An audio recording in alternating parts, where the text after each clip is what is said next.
What if you could help others to find the power to heal themselves? Physically, emotionally, and spiritually. When I started teaching my classes, it was in 2002, and I was just doing the past life regressions and contacting the subconscious part. But then as the time went on and we found how powerful this was and what we could do with it, a lot of the students began saying, you know, advanced past life regression doesn't really tell what it's all about. This is so much more than that. We think you should change the name. So it was a few years ago we decided to change the name to Quantum Healing Hypnosis Technique. And this is the healing technique that we've now been teaching it, well, since 2002, that's 12 years. What if you could time travel with them? Visit mythical places or angelic realms, other worlds, other galaxies. Help others to speak to their higher selves. You can. Dolores has taught thousands of people from across the world how to use QHHT, and now you can learn her method by going directly to DoloresCannon.com. And don't forget to mention the discount code MORETALKS.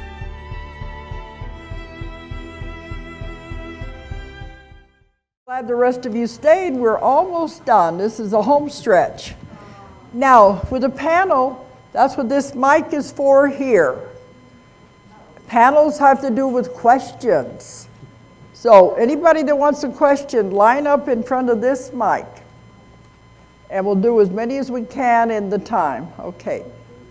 And the questions can be directed at any specific speaker, or you can throw out a general one and let anybody answer it who wants to, however you want to do it. Maybe you've got one that you think anybody could answer. But if you want to direct a question to a certain speaker, say so. Shouldn't it be turned the other way, do you think? Like that, I would think. Okay, but anybody wants questions, start lining up over here. Now, you know our speakers. Some of the ones have only been here for a day or so. This is Carol Pate, our psychic detective. Tony Trimble, our animal psychic. Don Shore with the elder gods and the ancient history. And you know me, okay. And Marilyn Harper, who is the psychic, and she did the Akashic records. We have Ron Chapman with his Seeing True and his, he's talking about how you can change your life and create another new life for you. He was the one that kicked us off on the first day. How you can change your life and everything going on in your life. Then we have Nancy Talbert, who was here last night with amazing pictures and all the information about the crop circles. Some of the other speakers had to leave early, so they're not here. So, okay, now we're going to go with questions from the audience. Okay.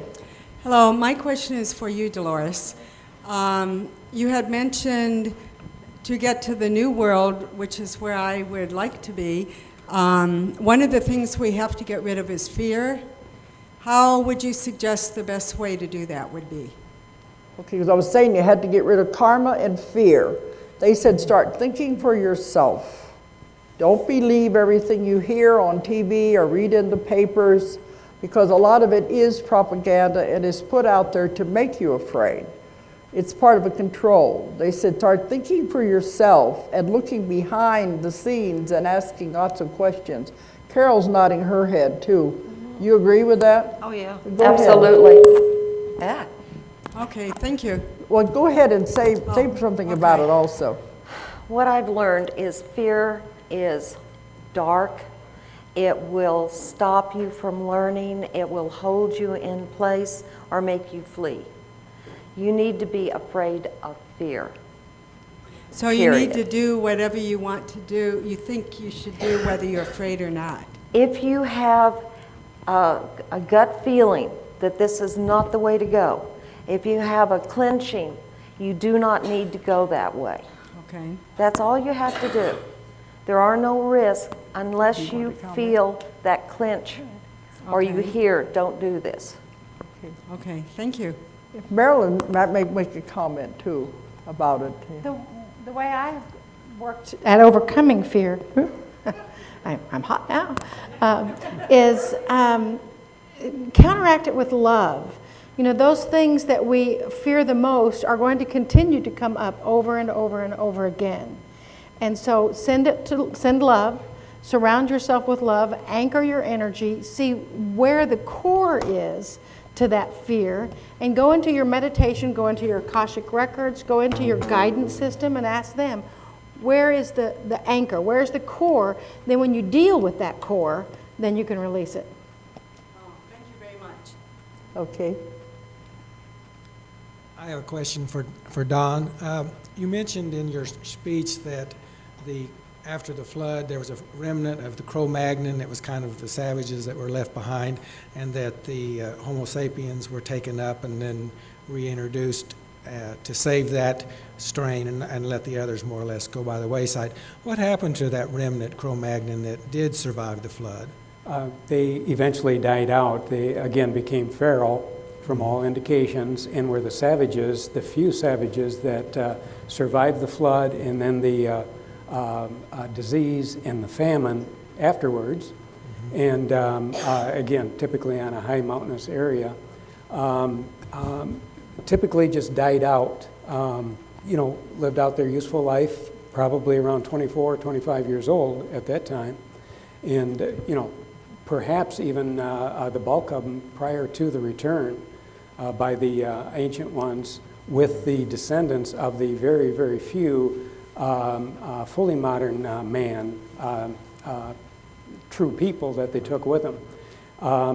The Epic of Gilgamesh, in particular, indicates that the seed of all life was taken, on the ship before the flood to be saved.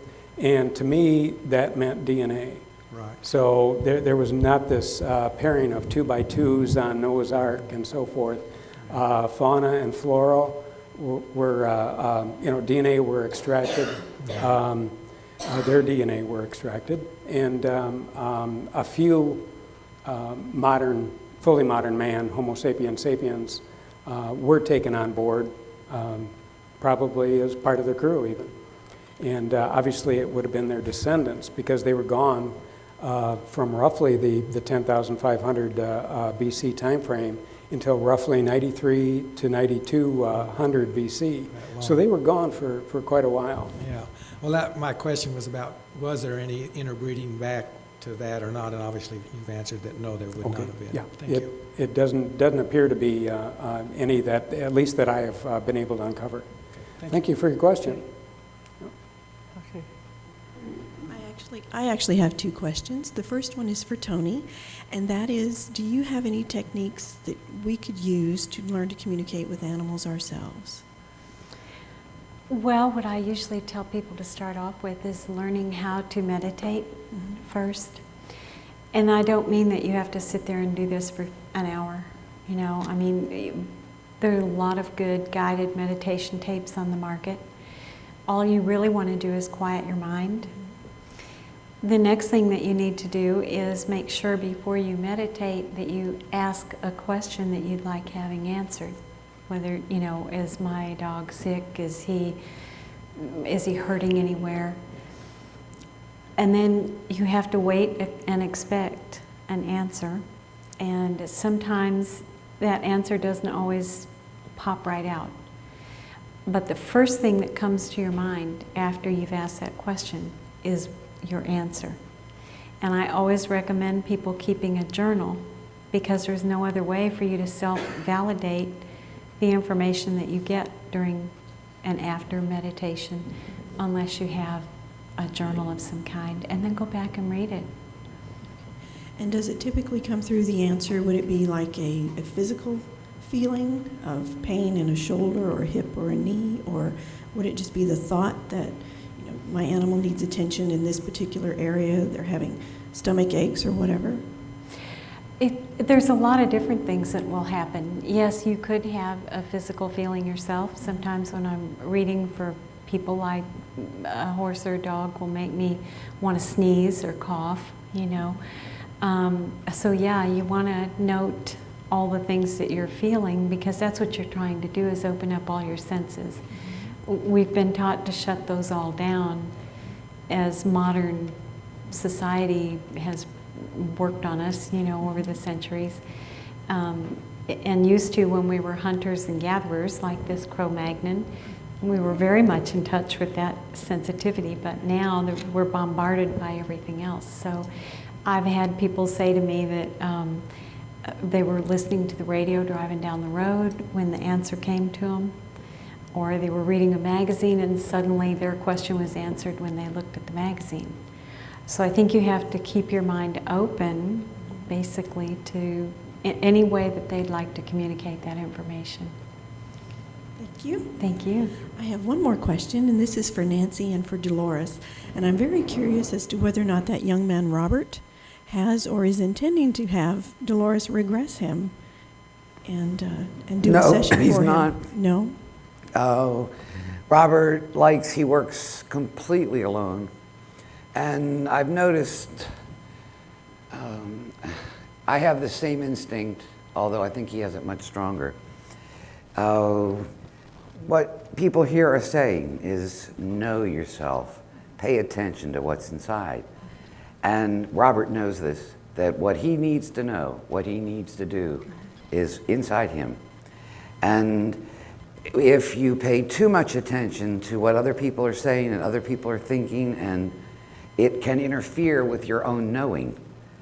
And many people have tried to become involved with him, to approach him one way or the other.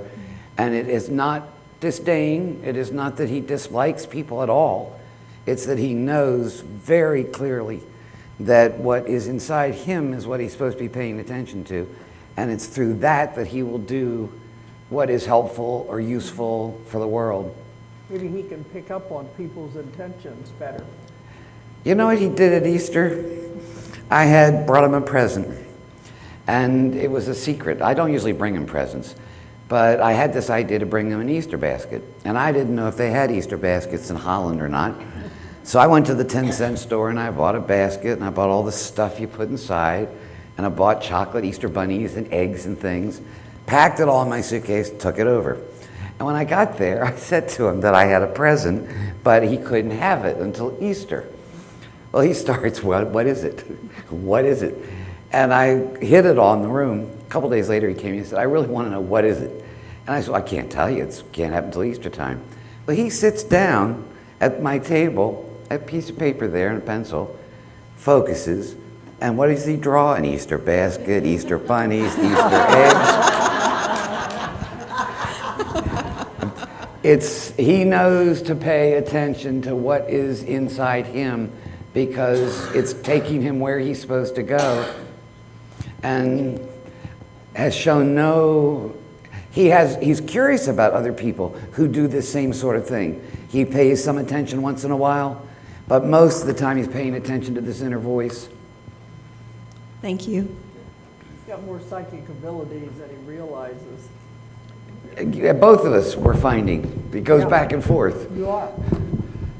You were influencing a lot of that more than you think you were. I was trying like crazy not to think about Yeah, but I it so bet he wouldn't you, get I it. think you were. Okay. Hi, my question is for Dolores.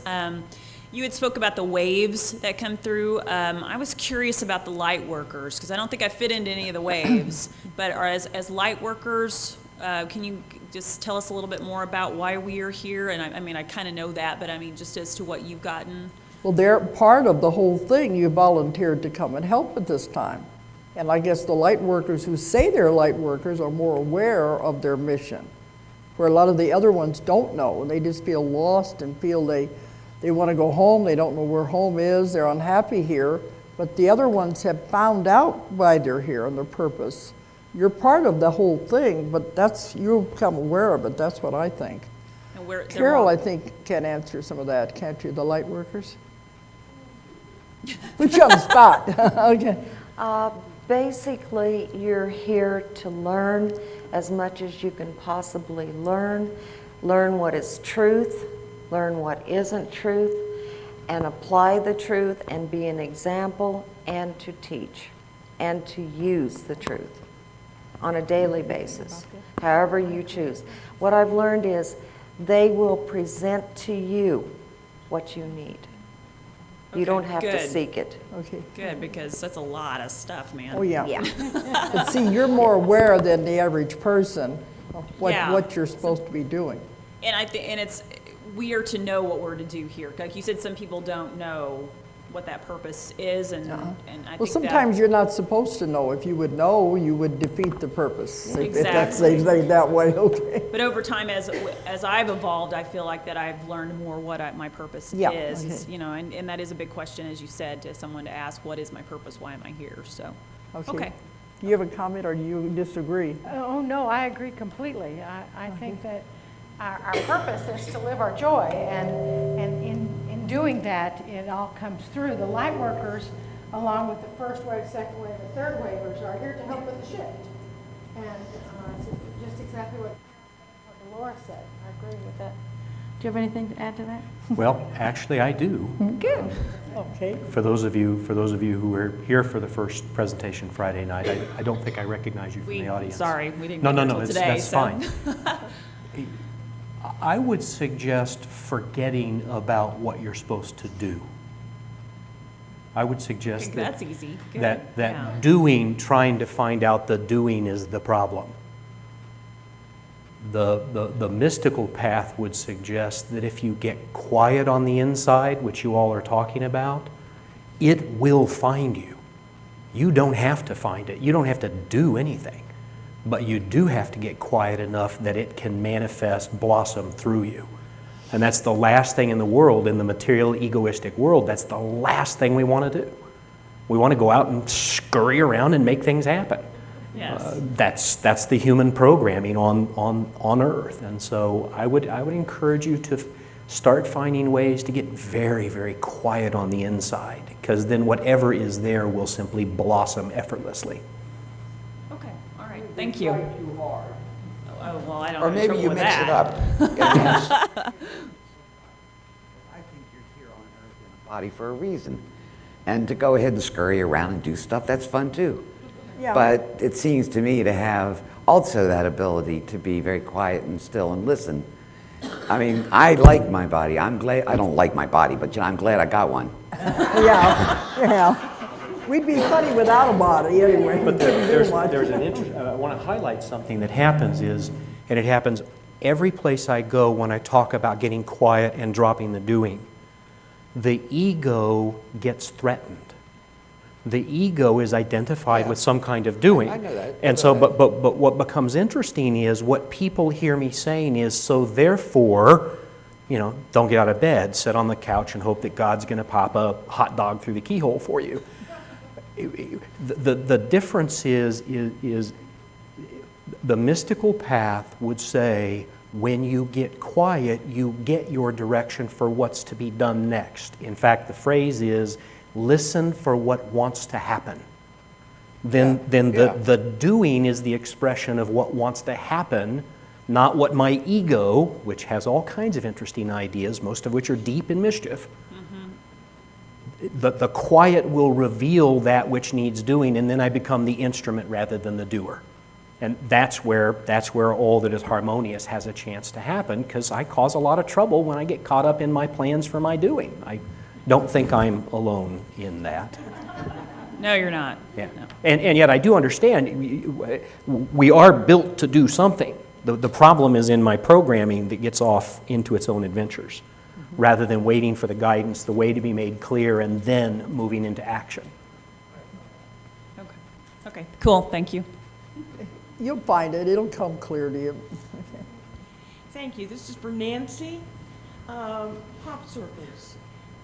You may have mentioned it. I'm sorry. I'm hard of hearing. I didn't hear it. If you did, I'm curious as if there is any food value, nutritional value left in the crop circle material.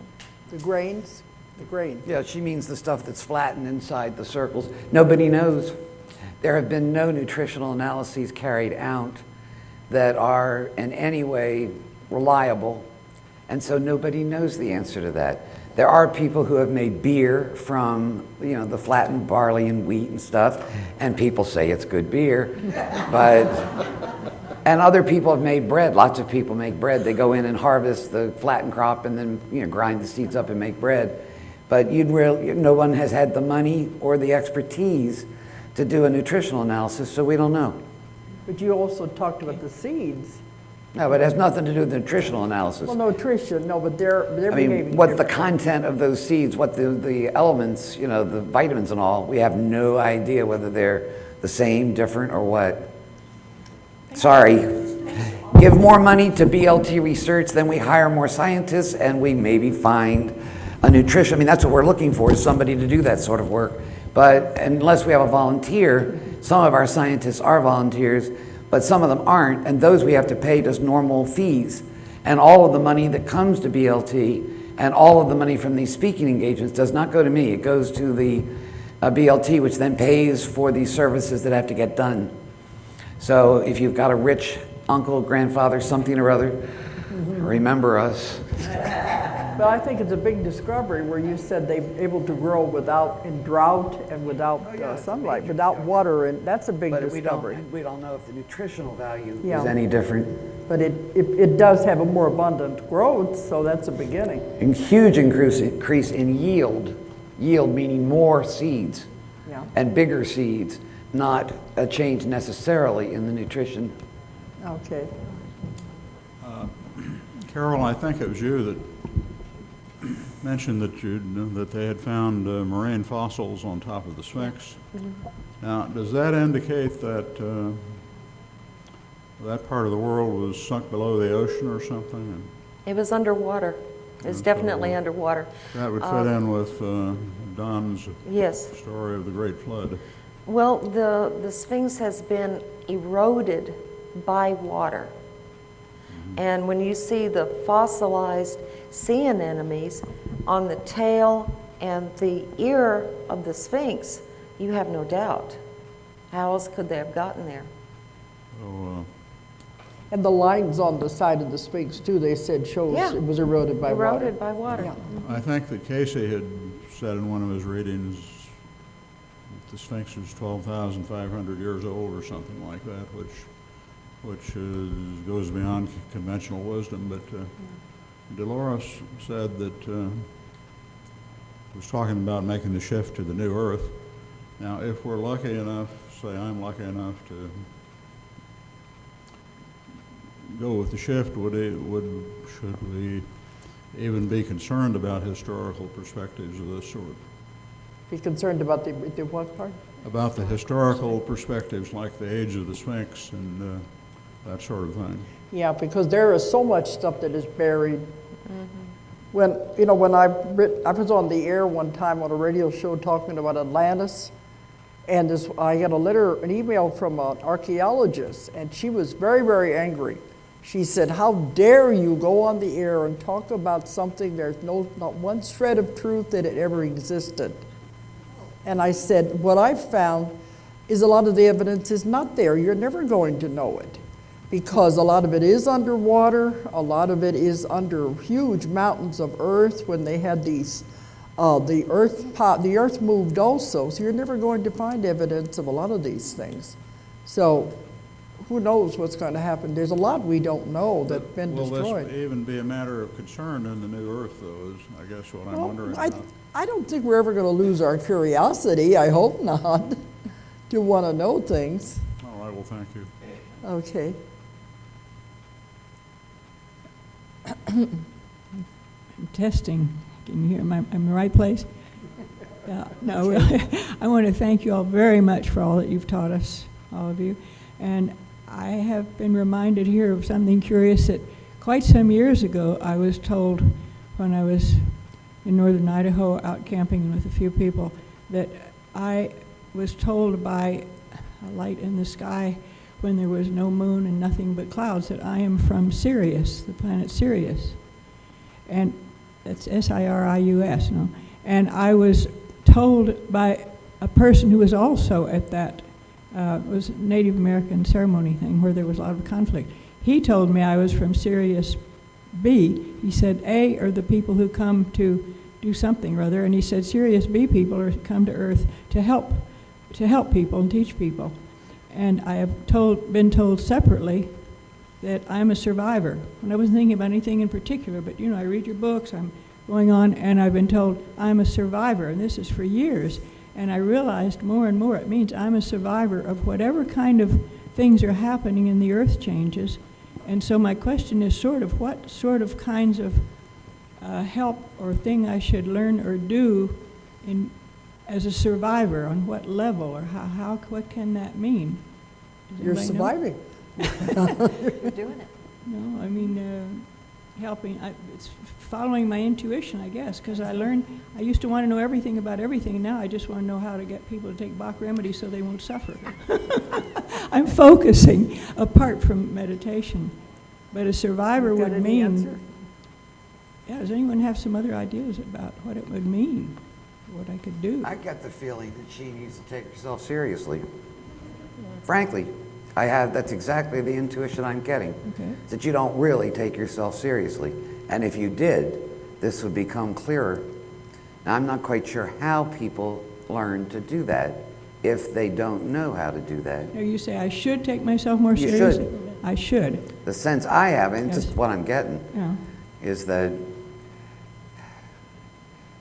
you're playing a bit of a game. And if you stop doing that, you'll know exactly the answer to this question, that you don't really understand what you've already told us. Well, I guess it's a little hard to believe. No, You get I'm people telling listening. you from Sirius, maybe that's a little hard to No, I was told, the thing is, I don't want to be or care anything else, but it was out in camping in a place where, Yeah, but I mean, what you're saying here is, what are you supposed to do? yeah. this Nobody is else being a knows survivor. exactly. You're the person who can find be a what it is survivor. you're supposed to do. And the way you find that, I think, is by really paying attention. You're taking yourself seriously. And then whatever that voice tells you, that's what you're supposed to do. Yes, Is that's what I it. think. Thank you. Was it Richard Bach? Was it in Johnson Living the Seagull or The Illusions where he said, "You're still alive, your job's not done, Yeah. you're here for a reason"? I've read so many books for so many years, but now I've started trying to live instead of read books. Is that a good sign? That's a good sign. That could be a good idea. And the Bach flower remedy resonates with the Syrians. And so that's why you're drawn to that. So, there's Syrians all over the planet, believe me. Oh, I'm sure. And so call Oversoul to Oversoul and have the Syrians come to you to buy your Bach flower remedy. Thank you. Well, I don't know. Humor, but that's because that's the way I can deal with reality. Now, there's picking up on something you were saying, though, that I think is really valuable. I don't know who might have read the book The Black Swan by Taleb, I think his name is. But in there, he explores the story-making nature of our humanity. What we do is we create stories out of whatever information we have, and then we promptly invest ourselves in a delusional understanding of the story. It's what we do. What another teacher calls it reification. We turn it into flatland, right? And so part of what I was picking up on what you were just mentioning is, I get curious about the story, quite honestly. The story about what it means to be a Syrian. Because what happens is, what Taleb suggests is we're story-making creatures. Something shows up, we interpret it, we create a story, which may or may not have any validity. And then we play out the story full-time, all-time, as if it's absolutely, positively true. Well, But we never step back and say, I wonder what alternative possibilities there might be in that story. I mean, when you talk about taking yourself seriously, it's like, oh, I wonder what that might mean. I wonder what other possibilities there are that lie there, other than the ones that we fall into. And nobody's to blame. We just do stories. It's what we do. And the mischief, one of my favorite words, you all probably figured out, the mischief is that we stop thinking, we stop being open-minded, we stop exploring, we invest wholly in a story that may or may not be an accurate interpretation. So I just dig into it and say, well, I wonder what this could mean, and see what presents itself. Well, it happened a long time ago, and I hardly ever mention it, I hardly ever think of it at all. But it was very brief. But it was curious to me. If I believed the light in the sky, it's because the man, who was a very unusual person, who I never saw again or before, told me the same thing. And so I thought, well, you know, if you get two stories from two places, okay. And I went in my tent and meditated, is this really true? And I was told, yes, it's really true. But I don't know what it means. I say, well, okay, so what? But to help people to be a survivor, every day what's going on in the earth, right here and in Arkansas, anywhere in the United States, more and more we need survivors. We need people who can survive all this stuff that's going on and not be influenced by all this junk on the TV or whatever. So I like this. I call this the underground. We're survivors always. Thank you very much. Okay. Well, going along with what Ron said, too, in my books it said, you are the actor, the director, and the playwright of your play. You write your script as you go along. But that's all it is. It's just a play. It's just an illusion. You're doing it as you go along. And I had a very wise man tell me that a great way to live is to stay first out of other people's stories, stay out of their films, right? And then secondly, try to stay out of some of your own films. Okay.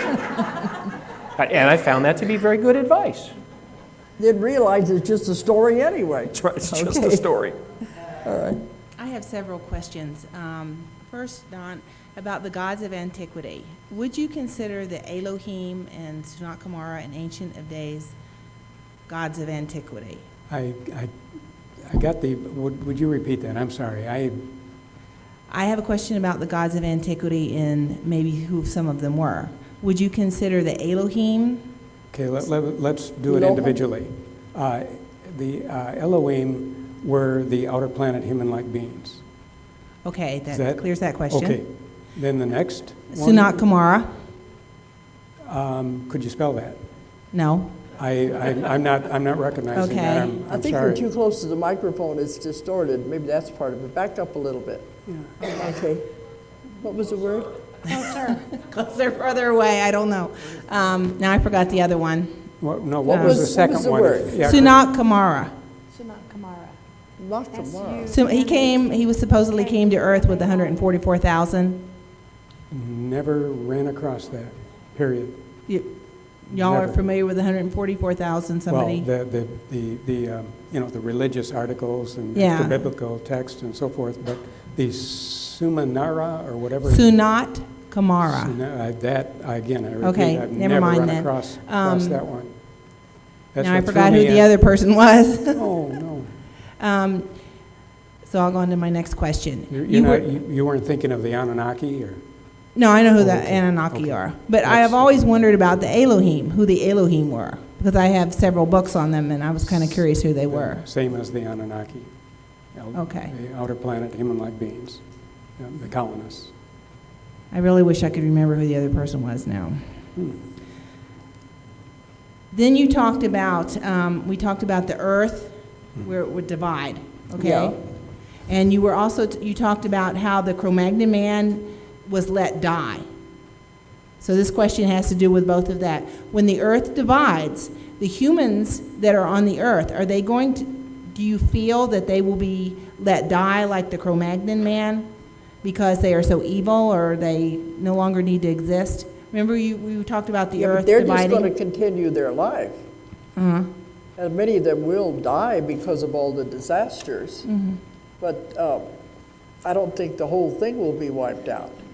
The whole race, if that's what you're talking about, I don't think that will happen. The experiment will continue on, but in 3D, in 3 dimensions. Just be a different route. Because they said eventually everybody will get to the new Earth. They'll just take longer. Okay. Depends on their development. And then it won't destroy everything. They said they can never destroy the entire human race. There must always be something left to continue on. But won't Too the much time and effort has been put into the production of the human race. won't they be on the other Earth, the fifth dimensional Earth? Won't the humans be on the fifth dimensional Earth, or will that no longer be Yeah. human inhabited? The ones who are going to go to the other Earth, the other ones will stay with the old Earth. Okay. Uh-huh. If you can understand that. It's complicated, No, I just keep forgetting my questions. but it's not going to be a destruction of the whole human race. Okay, thank you. What I want to know is, are you going to be around? Is that where we're going with this? Well, I hope I'm I around. mean, is that what, you know, is the... I think Don had another comment. Let me clarify on the Cro-Magnons. They died out naturally. They were not bad. They were not being punished. The elder gods, when they left in preparation for the forthcoming great flood, they had limited space. It's that simple. And you now have version 1, Cro-Magnon, or actually version 362 or whatever it was. But then you have the latest version in Fully Modern Man, us, Homo sapiens sapiens. So with the limited space and so forth, the few live specimens that you're going to take your latest version. So it wasn't a matter of, geez, we don't like the Cro-Magnons anymore. It's just, you know, we'll take the latest version and we'll save them. Obviously, we perfected the Cro-Magnons in the form of the latest version, Fully Modern Man. So that was the only reason. They had nothing to do with them being evil or anything. The Cro-Magnons were anything but a brutish, savage cultural species or branch. They were very, very advanced. Again, not like the extraterrestrials that visited here, but for you know, the age that they lived in, they were light years ahead of the Neanderthals. And you know, so They were good at surviving. well, they very quickly just dominated the planet. You know, once they appeared in numbers, and Neanderthals just didn't have a chance. You know, the good game went to the Cro-Magnons, and the Neanderthals starved. Actually, it's a question I have wondered, why one stayed on the planet and the other didn't. Because you know, it's not too many think about that kind of question, but I have thought about that. Don explained it in great detail in the first book about the different, the primitive Branches mans and and how why one were left and the others weren't, and how it all. He goes into a lot of detail about it. Doris, I've got something I really would like to say about that. The survival of primitive man. One of the original people in BLT with John Burke did a lot of research on natural earth energies and discovered very clear areas, places, where there are these very strong magnetic fluxes. They can be measured, you know, with magnetometers. And most of the ancient pyramids, the dolmen, the stone circles, etc., are all built exactly on these places. And today, vortexes and ley no, lines. these are areas of very strong magnetic field strengths. And in Tikal, for instance, in Mexico, in New England, in the horrible roofed Indian structures, built of stone, in England, the dolmen and Stonehenge and Avebury, in Egypt, the pyramids, all of these places are built on these unusual magnetic anomalies. And furthermore, John discovered that if you took seeds of indigenous plants from those areas and put them in the centers, there's a very precise location relative to the anomaly itself, what happens is exactly what that machine that Levengood built does. You get increased growth and yield of those seeds. Now, he's written a book about all of this. It's on the BLT website. And what his implication for ancient civilizations and why some survived and some did not was that he thinks we know that people who are temporal lobe unstable, that this is something you're born with, People who are temporal lobe unstable are very sensitive to these magnetic anomalies. They know where they are, they can find them. They don't necessarily know what they are, they simply are aware of them. These people also tend to have visions. A person like that in an ancient society may have stumbled across one of these very intense locations, let's say, and realized there was something unusual going on there. There are also plasma discharges that occur at these spots, and some of these discharges are visible to the naked eye. So the theory was that in ancient cultures, I think it's 4% of the population is in fact temporal lobe unstable. Of those people, some of them discovered these spots in all the different continents where they lived. These people became the shaman, the sacred people in each of these tribal groups. And the basic idea is that, okay, Joe is one of the shaman, and he's got a brother, and the brother's a farmer. And one day the brother stops by his brother Joe's place, which has now been built in the shape of a beehive, more or less, right on this anomaly. And he stops and talks to Joe for an hour or so. He's got a sack of seed over his shoulder while he does this. Then he goes off into the field and plants his seed. That year, the yield is 3 times greater than normal. It wouldn't take too long before people started to think, well, if you stop at Joe's house, they wouldn't have to know why, but if they thought, if you stop at Joe's house before you go plant your seed, you get a much healthier crop. More crop means more food. That means the group survives through much rougher winters or whatever. And this is John's idea as to why many of these ancient monuments were built.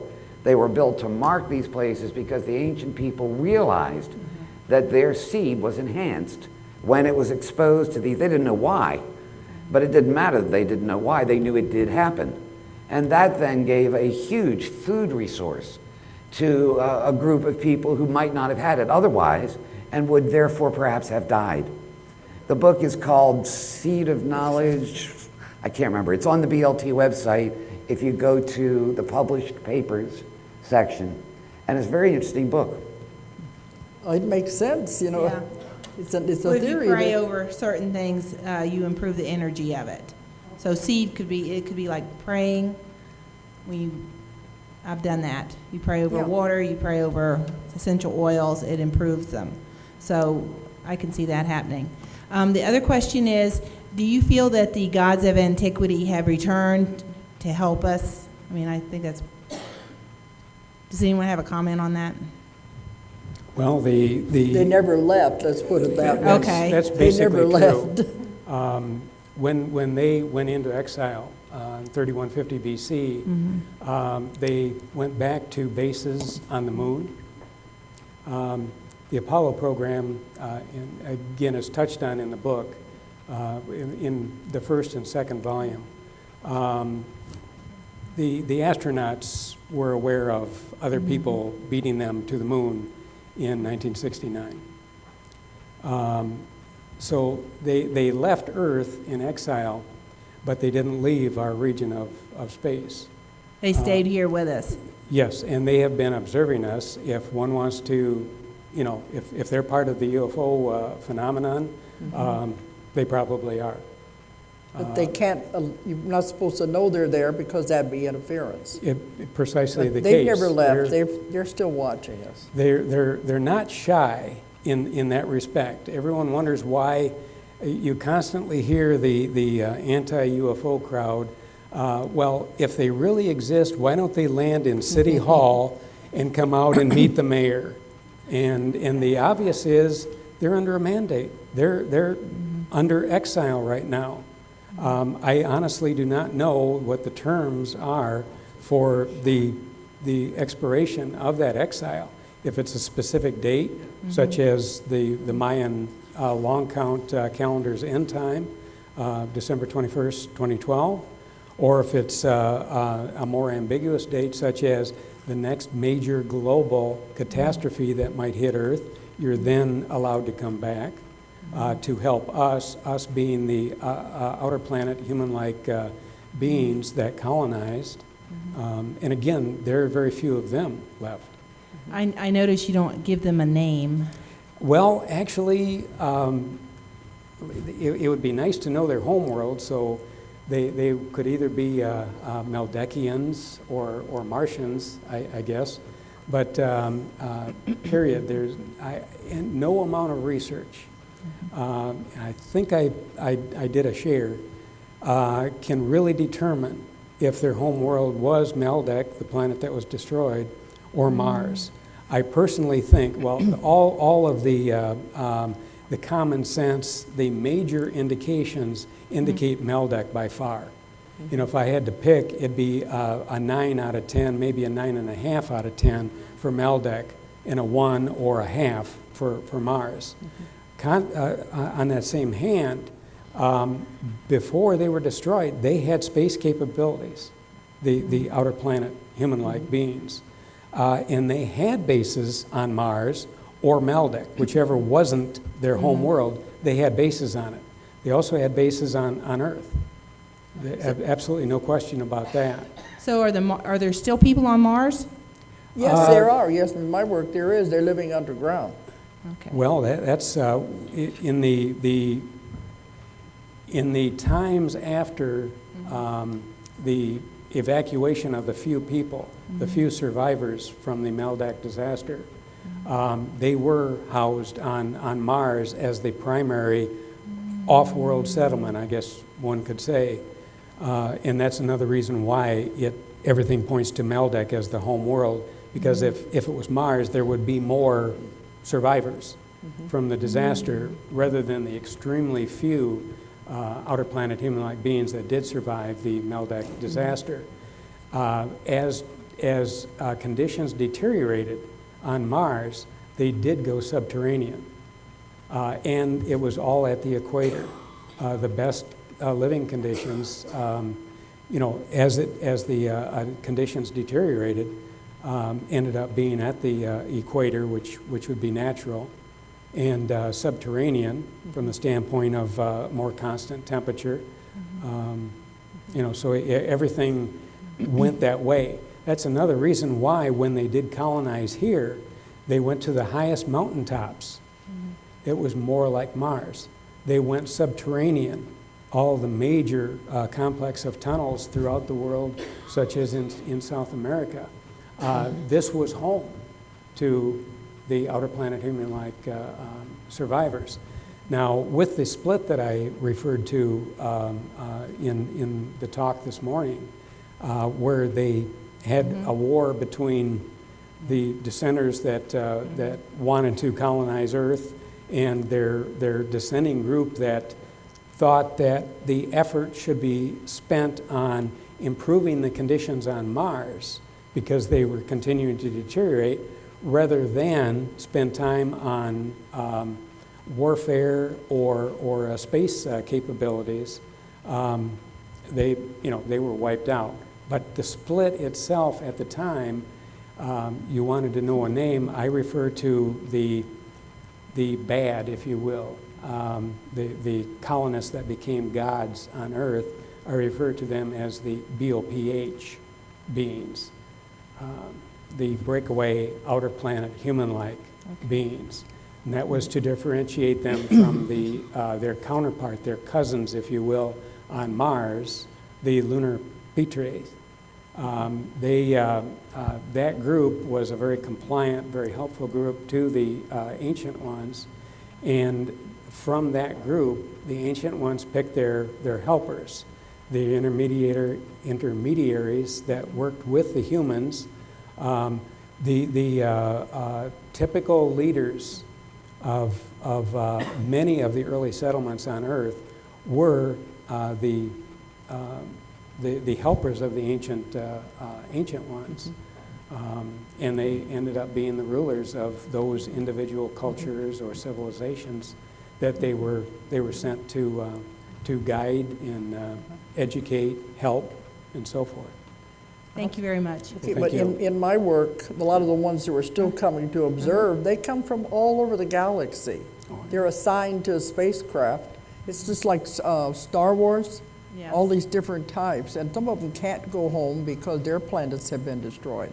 They live on the spacecraft. So you can't put a name or a home world on any of that. It's just Okay. like being in the service, you go where you're told to go. You know? Thank you. Okay.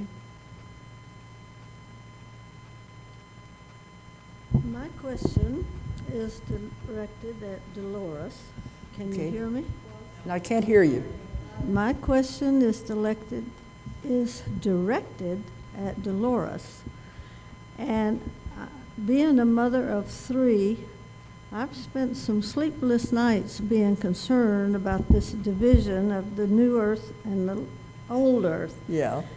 And I know where your question's going. Go ahead. right, because 2 out of the 3 are not in the same line of thinking that the other daughter and I are in, which we are here right now. The other 2 weren't interested.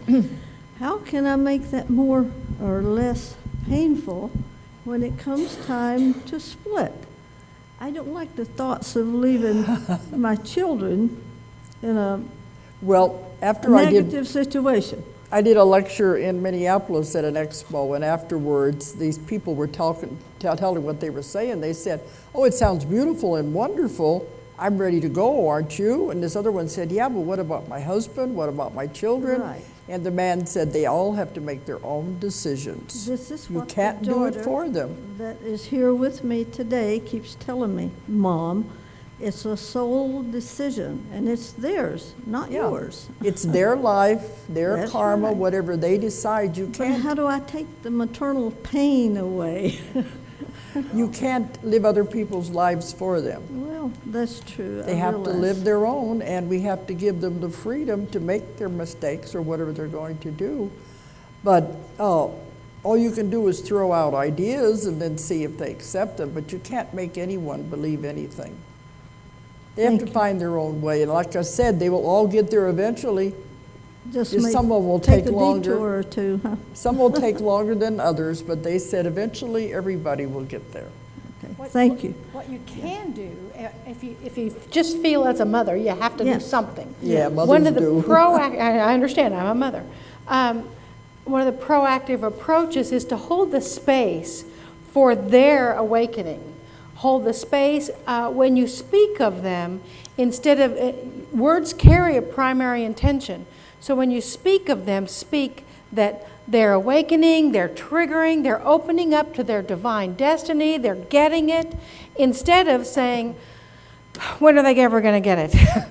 So, because that means when, that holds it to where it doesn't hold the energy that it's going to happen. So hold the focus that it is happening, feel what it feels like in your emotional body to for their awakening, for their getting it. Kind of like what Nancy did last night with holding the image and then he photographed it.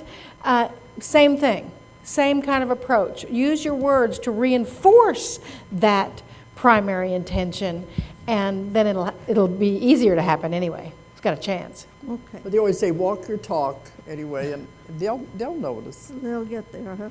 Thank you so much. Okay. At the risk of heresy, I'm going to say something, and I know this will be offensive. To me? To probably more than you. The notion of maternal love is nothing more than a justification for our trying to hold a soul in a form that we want them in. In other words, we don't want to let them go.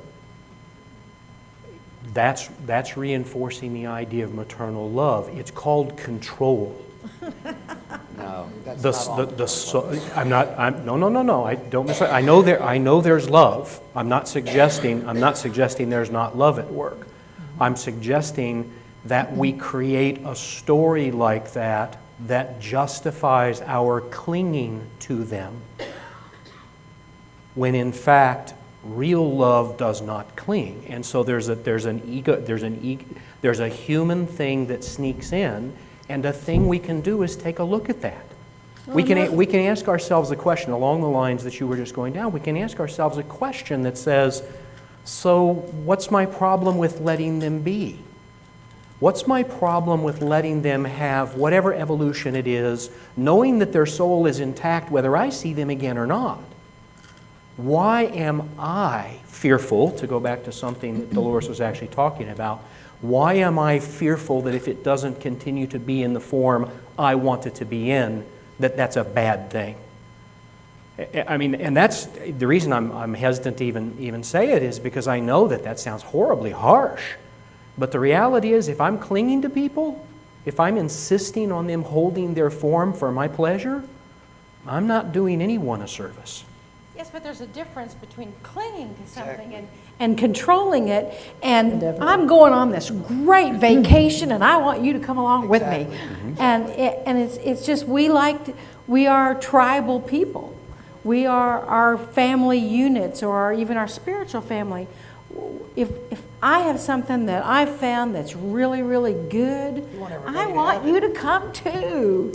You know, and it's not that I'm going to control you to get you to come to. That is free choice.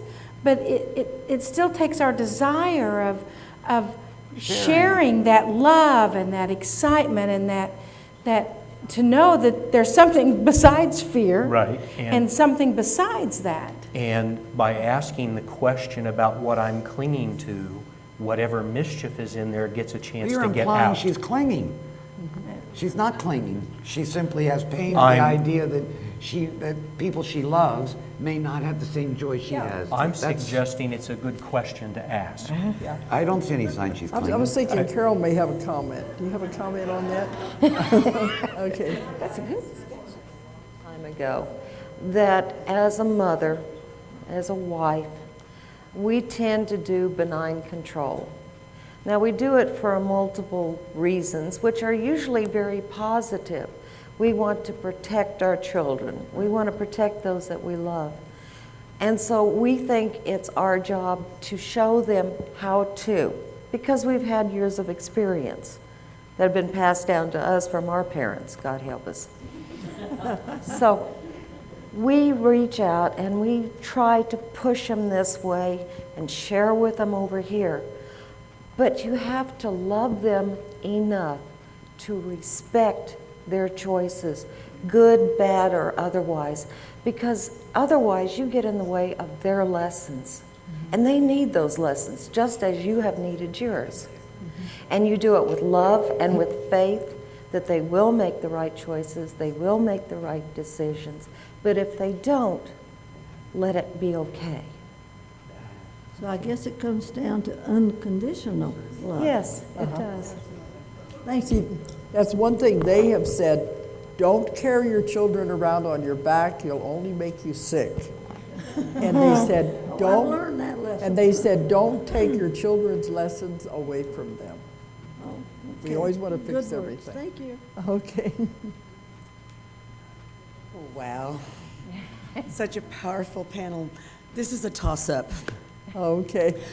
I have been through some guided meditations to the city of Telos in Mount Shasta, a couple of them, and my question is, can you give me more information and knowledge about those beings that live there and how they are also connected to the beings with like Titicaca in South America? The beings that they say live on top of Mount Shasta? Oh, inside. Inside Mount Inside. Shasta. She said it's for anybody. Anybody want to answer that?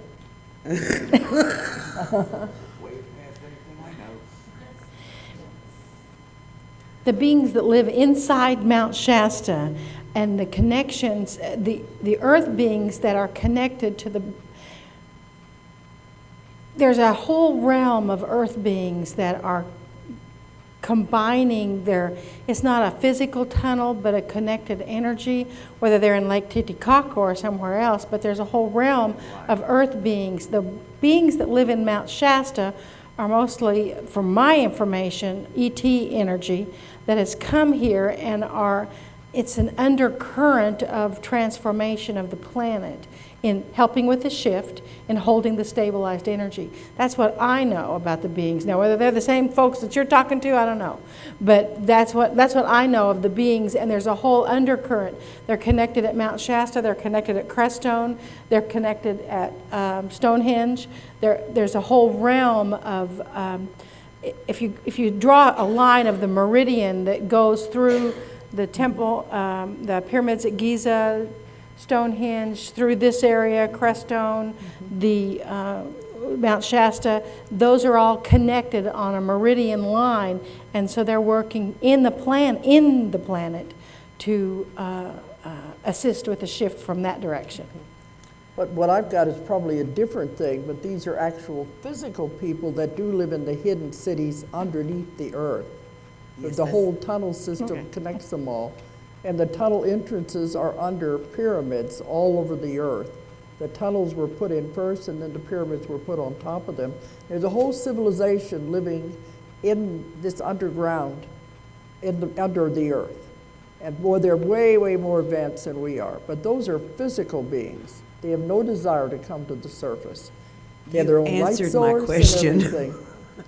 Thank you very much. After 25 years of being a retired teacher of the gifted and talented, I have been to many, many, many conferences all over the world or in the United States, and I would like to say that this is the absolute best conference I have ever attended in my life. Namaste. Oh, Namaste. Thank you, thank you. That makes it worth all the effort, that one compliment. Mine is too. I have a question for all of the panel. Have any of you seen ETs? Many of us what? ETs, have you seen them yourself? No. Yep. You haven't? Carol says, and you said you have? Yes. Okay, I have two, and it was probably in the 90s. And there was 3 of them that came. They were the Greys, and they did a body scanning, which I do that too, so I know what they were doing. And I had a chip put in me too, and that was the last I heard of them or saw. And I didn't know where they went, you know. And I started telling stories about them, and all of a sudden I had 2 CIA agents in my life, and I had the other one, what's the other one? FBI? The FBI, yeah. All of a sudden 3 men came into my life, and they all belonged to those different agencies. And I was offered a job and everything, but you can't quit, and I said, no, I don't want that, you know. So then everything in my house disappeared. All my IDs, my divorce papers, my social security number, my birth certificate, all my life insurance policies. My telephone was tapped. I had black helicopters above my house. And I got really scared, so I quit telling my story. To whom had you been telling the story before? In a big meditation group, which had one of the CIA agents in it. So that's how I was, you know, being watched. So anyway, recently, I've been doing a lot of meditations now in groups. And I don't know who was it that said that meditation in groups is much bigger? Okay. Well, they're back now. So anyway, they came to tell me that I need to tell everyone that they're here and not to be afraid of them, and that they're here to help us through this transition. And in my last group, there was about 11 people there, and 3 of them appeared, and they said that they wanted to touch people on the top of their head, but that it was anybody could choose not to, but that they were there and they wanted me to tell them that. So I told them that, and immediately about 4 people in the room said, wow, look at this, all the stars and the sky and the universe. So, and there was only 2 people in the group that I know didn't get touched because they didn't see any of that. So we got to go on a trip with those people. So, but that is, the message is for everybody not to be afraid. So if you see an ET, don't freak out. They're here to help us. Say, pick me, Yep. pick me. Yeah, pick me. So, thank you. I'd say get a magnetometer, get a camera, get a bunch of other... Document it. Okay, I want to follow that. I'd like to hear What's more about happening to that. all the people who have not asked any questions? Don't you have any questions? A lot of it's the same people over and over. Isn't there somebody else there who's got some other questions? Okay, she's coming through. Okay. I was thinking a lot of you just listen, but I know you've got questions. I don't know if this is for Tony or Dolores, but if we're lucky enough to go to the New Earth, what about our pets at the time? You know, a lot of people ask me that, and they'll be there before we get there, because it's no different than when the tsunami hit. My son went through Hurricane Andrew, and he had his horse with him.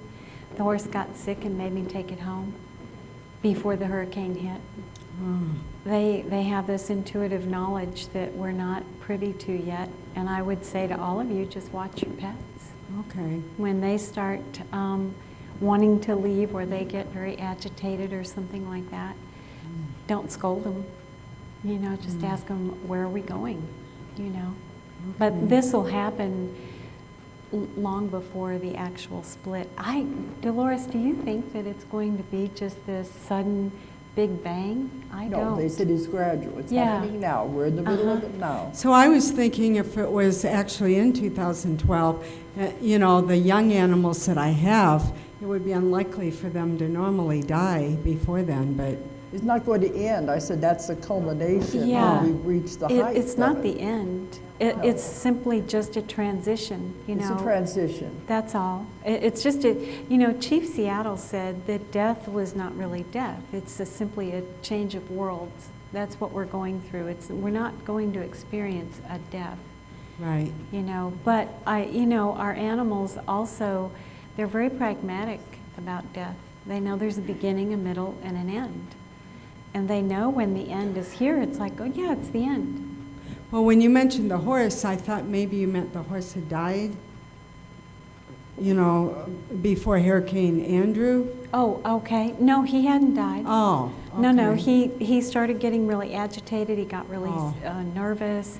It was very interesting because he was in a corral and he kept staring off in this one direction. And so after the hurricane hit and after I knew my son was okay, I said, by the way, what direction did that hurricane hit from? And he said, oh, you know, the way Chopin was looking. So, you know, this horse knew for a week before it even occurred. I didn't even know it till I got home on a Sunday, and Monday morning I got up and saw the pictures of Hurricane Andrew hitting Baton Rouge. So the animals will transition with us, our pets anyway. They do. So. Well, we need them. I know. We need their presence. We need their ability to feed us. You know, they're aware of that. Oh, thank you. Okay. Thank you. This has been wonderful. One of the many things I do is work with an EPFX skill biofeedback, and a number of times it has come up that someone has a temporal anomaly. You talked about that, Nancy, the first person I've heard mention that. I want to know what it is because, you know, I have no explanation on the equipment. Well, it says they need to be treated for it. It can be. This temporal lobe instability is the term that's used in medicine. Okay. When it's very severe, it's a precursor for epilepsy and other sorts of cataclysmic, you know, events. But many, many people live with temporal lobe instability their whole life, and nothing is different for them except that they're more sensitive to certain things, one thing being magnetic fluctuations. They perceive them very easily and very readily. Sometimes they also can see visually plasma discharges and things which most of us can't. But for most people with temporal lobe instability, they figure I think it's 4%, if I remember correctly, of the population has always been this way. They're simply born like this. And it is not a big deal except in extreme cases when you've got something like epilepsy you have to deal with. Yes, out of about 100 and some odd people, I've had it come up with about 4 people. And one's a shaman, I know. And another one has teeters on schizophrenic type situation. Yes. So schizophrenia that makes sense is with what you're another, talking. Yeah, and I think that, I mean, I wonder, I have a friend actually who has a boyfriend who's diagnosed as a schizophrenic and clearly is a classical schizophrenic. But she doesn't deal with it the way the modern medical community does. She's very accepting of the fact that he simply lives a different life. Different life, different way. And it's very interesting to watch. He does go off on these, he has behaviors that are coming completely off the wall periodically, but often he does not. And when he is not, he's extremely sensitive, he's intelligent, he's articulate, he's, you know. Just marches to a different drummer. Yeah, I mean, he couldn't live in society as it is structured because he simply cannot. But she takes care of that part, which then seems to allow him to have a much more normal existence generally than the doctors would ever believe, because they don't do medicines or anything. So, I mean, if society were structured differently, schizophrenics might be able to live perfectly happily in society. I agree. That's probably true. Thank you. Okay.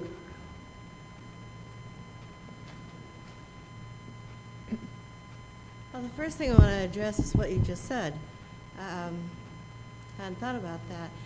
I do have a temporal lobe anomaly. It's been diagnosed. But I also rolled my car in a blackout years ago when I drank. So it could have been from that. Oh, yes.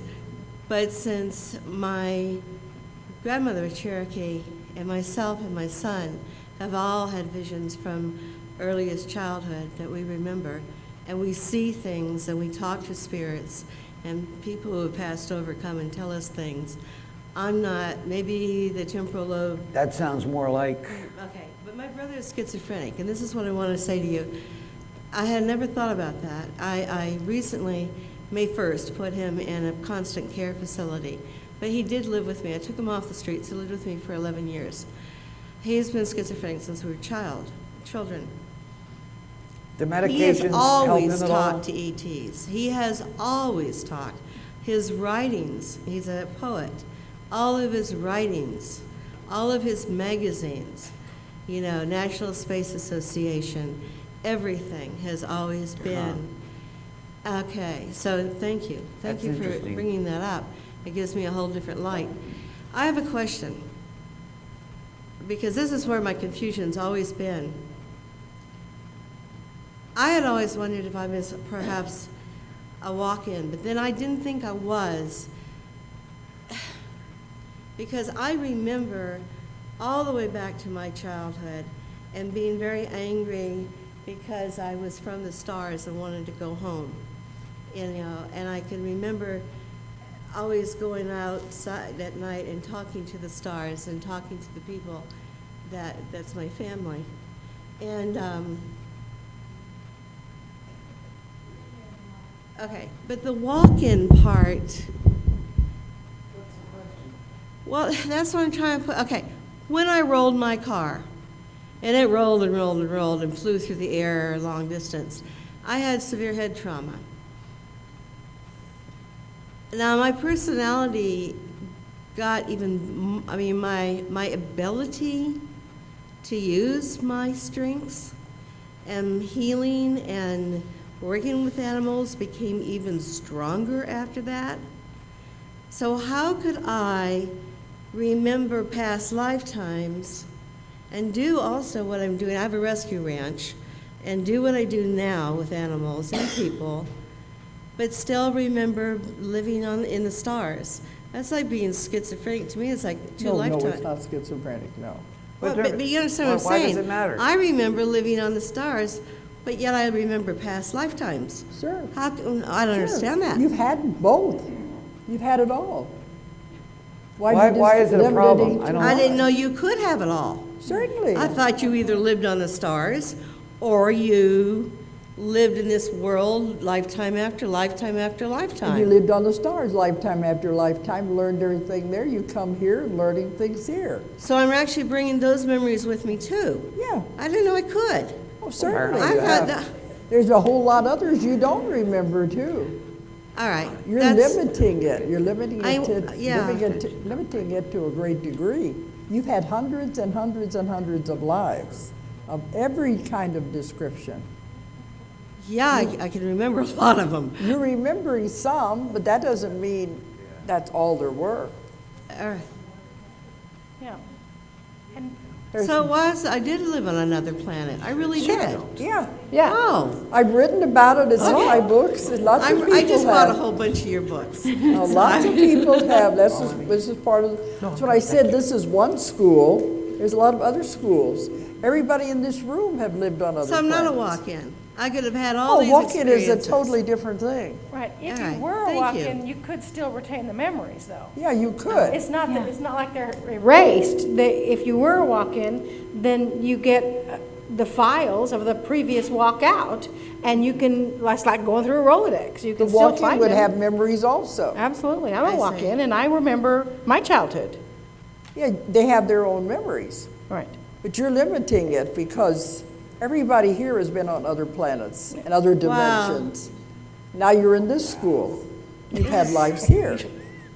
This is new for me. Thank you. See, I've done thousands and thousands of people. I've heard this over and over again. All right. No, believe me, it's possible.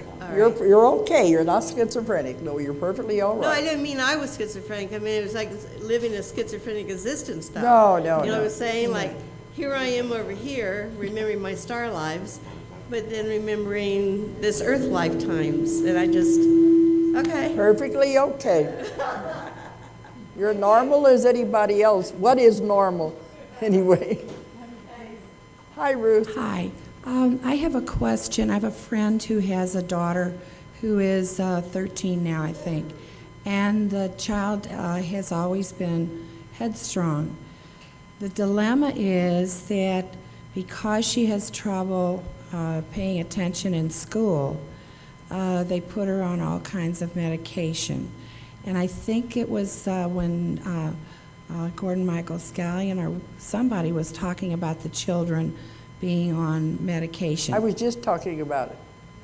I to talked this? about it in my talk just now. Oh, okay. Okay. All right, sorry. Okay. All these people are talking. Okay, yeah. But anyway, the reason that I'm asking this is what kind of suggestion, because I have said to her that I didn't think that it was good for her daughter to be on medication. Not supposed to be, However, no.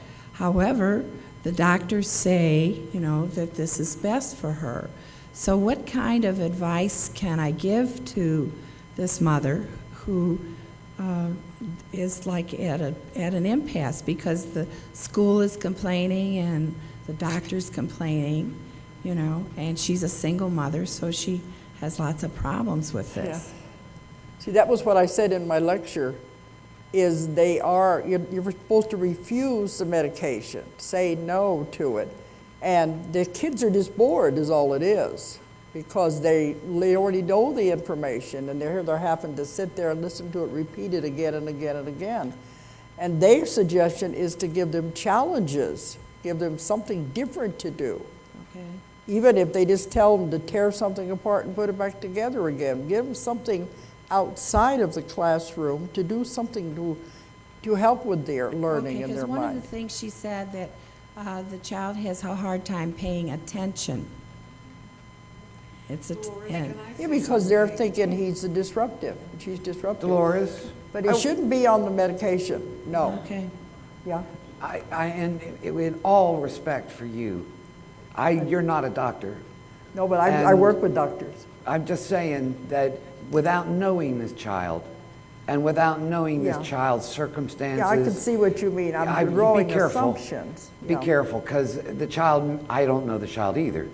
But one of the reasons that people, if you get into areas where you don't really know what you're talking about, then what you do know, people don't pay so much attention to. But see, what they're doing wrong is the schools are Well, prescribing. you don't know this child is all I'm saying. Yeah, this but the particular schools are kid. prescribing the medicines, not the It's doctors. very difficult. The schools are they're sending the notice home. The person takes the thing to the doctor doesn't even see the child often, and they just prescribe the Regardless, medicine all I'm saying is that in a because case of where the you school. don't know the individual situation, you might maybe do harm where you absolutely don't mean Yeah, it. I know see what you don't. mean, because I did kind of jump to it, but they were always saying the medicine does not help. if they're this type of a child, the new children. Okay, and one just kind of a funny aside, the comment that was made about the children already know the answer. Yeah. A friend of mine, her grandson is only 4 or 5, and he was on a travel trip with his father, who's an over-the-road truck driver, and he was doing something, and the father said, "Don't do that," and the boy didn't answer, and so the father said, "Did you hear what I said?" And he said, "Yes, of course I heard what you said. You don't have to tell me a second time." Which was exactly what was said in the speech. Okay, but yeah, she's right. I'm probably jumping to conclusions, but the majority of these kids don't need. They're different. They're special. I don't know. I have no Yeah. idea. I'm just saying. I know that when you don't know the details of a situation, Yeah. and particularly when it's a living person, a living creature, I'd be real careful. Yeah. Okay, is that everything now, or we?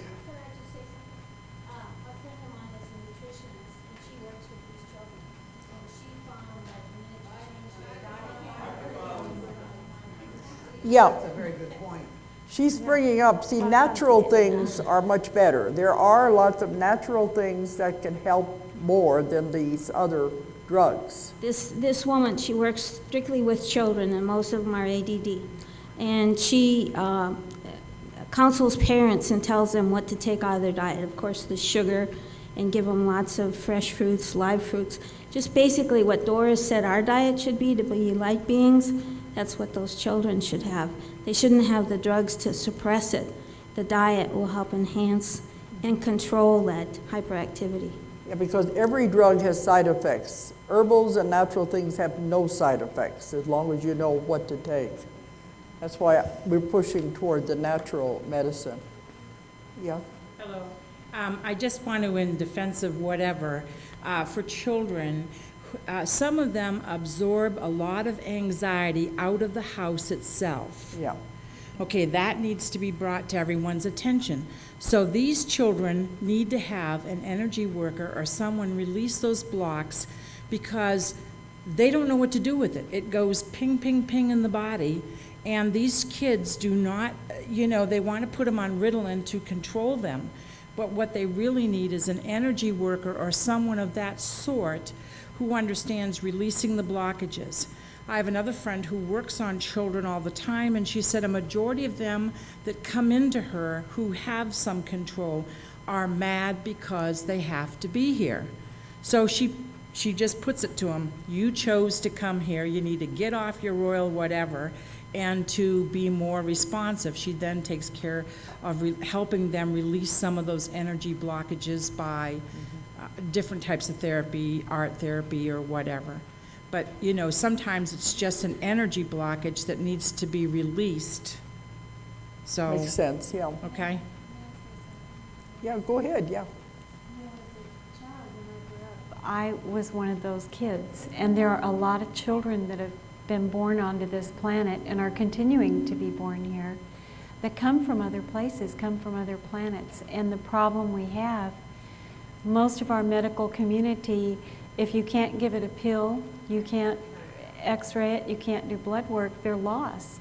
And when you grow up as a child like that in a very restrictive environment, and you are a light worker, there is a light at the end of the tunnel. And you can get past that. If you have a parent who just says, oh, what would you like to tell me? I have a customer in Ohio, and she's got a very intuitive child. And I've known her since the little girl was 2 years old. And she would make statements like, back when I was your mother, we did this, this, and this. And when she first came to me, she said, I don't know what to do with her. And I said, just listen. Just listen. She's from the other side, and she's still new to the world and trying to find her place in it. And in a way, I do agree with Dolores, and I know that we have to be careful. I mean, everybody's different, but sometimes medicating that is like giving someone a lobotomy. Yes. From 30 years ago, why would you do that?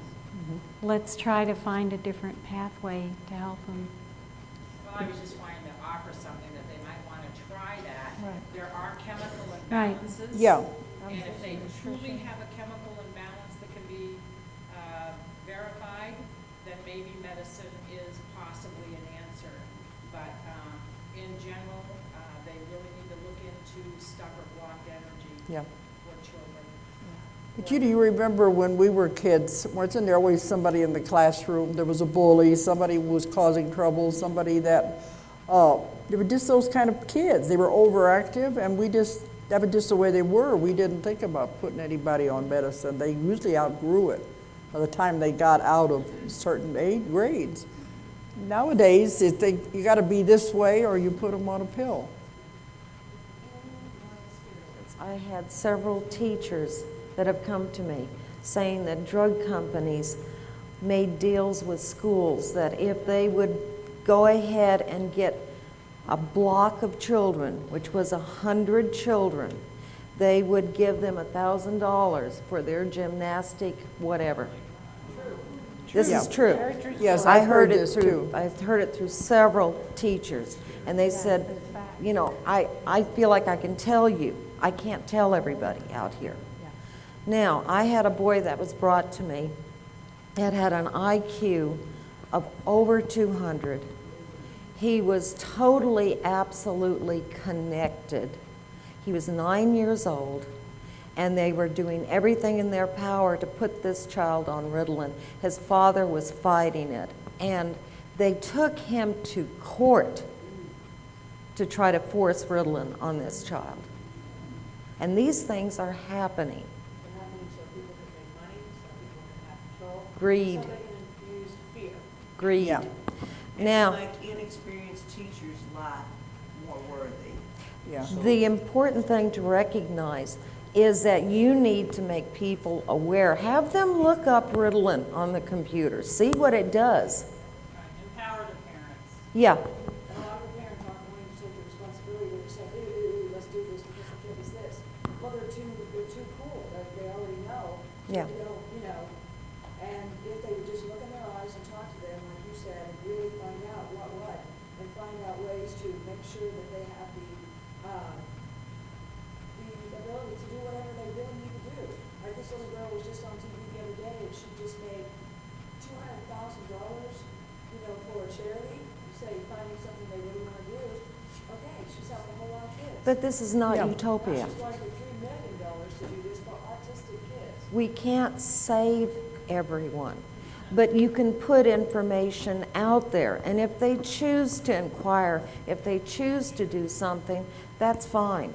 But we're going to have this problem. Well, and more of the teachers need to realize that it's okay to, be able to allow the kids to be able to contribute, but the No Child Left Behind has put the restrictions on. and Not gonna money, happen. That way, if they just put it in boxes and teach to the level. Yeah, the kids should be allowed to be an individual. No, but they don't all fit the mold. Okay, let's have this be the last question because we are running over. Lois, I want to make one observation. Okay, these are important I'm going to questions. ask you all to take a breath. There's a reason for that. Nancy and I were just chatting. We just contributed to the fear in the world. That's what we just did. I'm not blaming anybody. I'm putting it out there. What just happened was we just heard a series of anecdotes, all of which are true for a circumstance, none of which should be generalized to everything. And what we just did was we fed on it. Well, people are venting. People are venting, but what we did was we began to feed on it, And which here was I said to get rid of fear. Here we were right. reading And on it. and the reason I felt Nancy was warning me about not saying anything because I know we can go on and on and on, but I'm just trying to help us see that what happens is that something inside us gets tweaked, and then we launch. That's what we do. That's That's human. that's humans. human. And the useful thing to do at times is to step back, if we can, take a breath, and say, so what was going on there for me? Because when I have that happening to me, my fear is getting provoked by something. and I externalize it. I blame the drug companies or that bad teacher or that bad physician or that bad lawyer or that bad whatever. So what you're doing here is implying that there's no reason for them to be upset. Of course there's a reason. No, I'm asking people to take that step back, take the breath and say, For what reason? Why? They already know what the problem The is. breath was so that each child would be able to speak, and everyone would be able to listen, and they could work as a team to come up with a solution, not a fear thing. Yeah. Okay, well, let's have one last question because we're way over time. Please do not push drugs. Okay, my grandson, the school wanted to put him on drugs because he was extremely hyperactive. He was extremely hyperactive. But there were others that said, told my daughter, don't put him on drugs, including myself. And I'm getting very emotional about it. But he didn't go on drugs. And he's 17 years old now, and he's turning into be a fine man without the drugs. Okay. Marilyn, you said you were walking. Please tell us about it.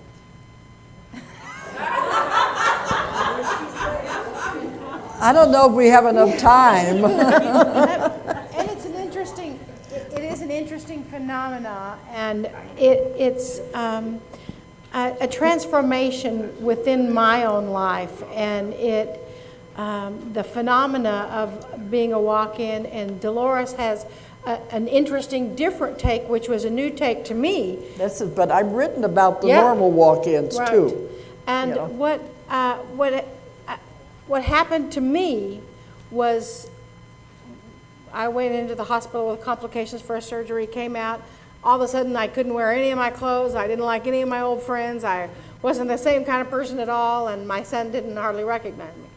And so it was a major transformation. I spent 2 years thinking that I was insane because I didn't know what had happened. And then through the discovery, which is, that may be what my book is. Through the discovery process, I learned about walk-ins and began this spiritual journey. And that's a whole talk unto itself. We could do a whole lecture on it. Absolutely. Maybe next conference. Okay, we could focus on walk-ins. Yeah. But I've written about it in Between Death and Life. There's a whole chapter on it in there. But that's normal walk-ins. Now I'm finding out different things. I think we've really gone over time, but I do want to appreciate everybody who's been here at the conference, and I thank you for coming and your contribution, and it's really been wonderful. And thank you all. Okay.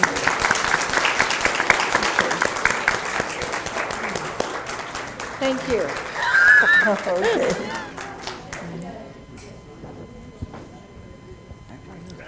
Yeah.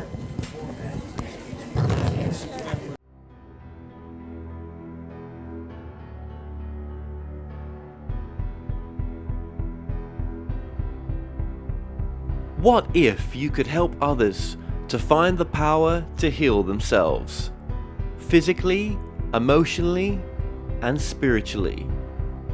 When I started teaching my classes, it was in 2002, and I was just doing the past life regressions and contacting the subconscious part. But then as the time went on and we found how powerful this was and what we could do with it, a lot of the students began saying, you know, advanced past life regression doesn't really tell what it's all about. This is so much more than that. We think you should change the name. So it was a few years ago we decided to change the name to Quantum Healing Hypnosis Technique. And this is the healing technique that we've now been teaching it, well, since 2002, that's 12 years. What if you could time travel with them, visit mythical places or angelic realms, other worlds, other galaxies? Help others to speak to their higher selves. You can. Dolores has taught thousands of people from across the world how to use QHHT, and now you can learn her method by going directly to DoloresCannon.com. And don't forget to mention the discount code MORETALKS.